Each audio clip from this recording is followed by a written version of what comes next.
আসসালামু আলাইকুম ওরহমতুল্লাহ।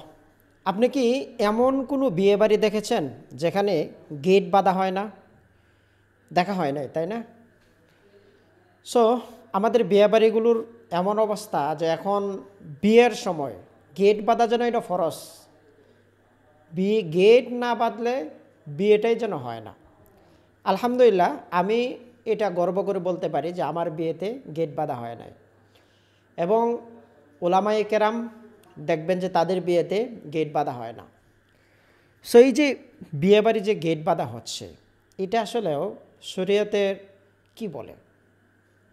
সো দেখেন, শরীয়তের একটা মূলনীতি হচ্ছে আমরা আমাদের সব কিছু, জীবন আদর্শ, আমাদের কর্মকাণ্ড, সব কিছুর ক্ষেত্রে একটা জায়গা আমাদেরকে খেয়াল রাখতে হবে। সেটা হচ্ছে আমরা যেন বিজাতীয় কোনো কাজকর্ম অনুসরণ না করি।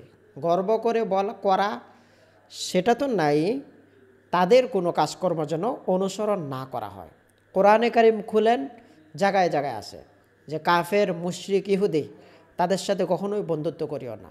এবং রাসূল সাল্লাল্লাহু আলাইহি ওয়াসাল্লাম দেখেন আশুরার রোজা যখন মদিনায় যান, মদিনার মানুষ রোজা রাখে, তখন বললেন যে তোমরা কেন রোজা রাখো?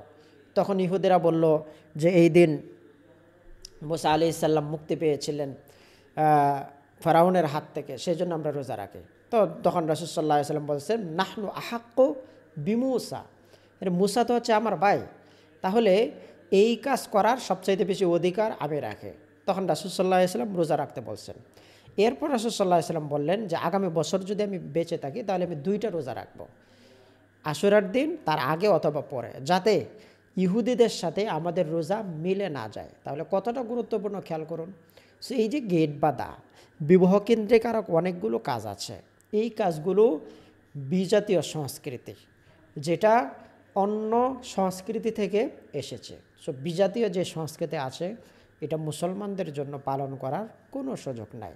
সেই জন্য এই যে গেট বাঁধা, এই যে এত টাকা খরচ করা, এইটা যদি বিজাতীয় সংস্কৃতি নাও হয় তাহলে তো এটা অপচয়, কোনো প্রয়োজন নাই। তো এটার সাথে বিয়ে হওয়া না হওয়া প্রয়োজনীয়তা কোনো কিছুই নাই, তাহলে এটা তো অপচয়, ইসরাফ।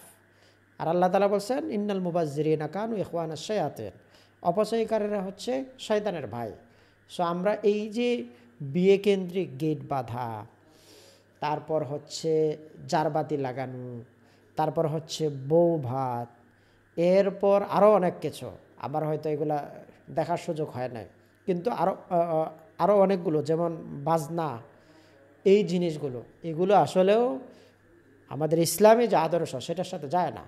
সো আমরা চেষ্টা করব এগুলো থেকে এড়িয়ে চলার জন্য, অপচয় থেকে বেঁচে থাকার জন্য। আল্লাহ তাআলা তৌফিক দান করুন। আসসালামু আলাইকুম ওয়া রাহমাতুল্লাহ।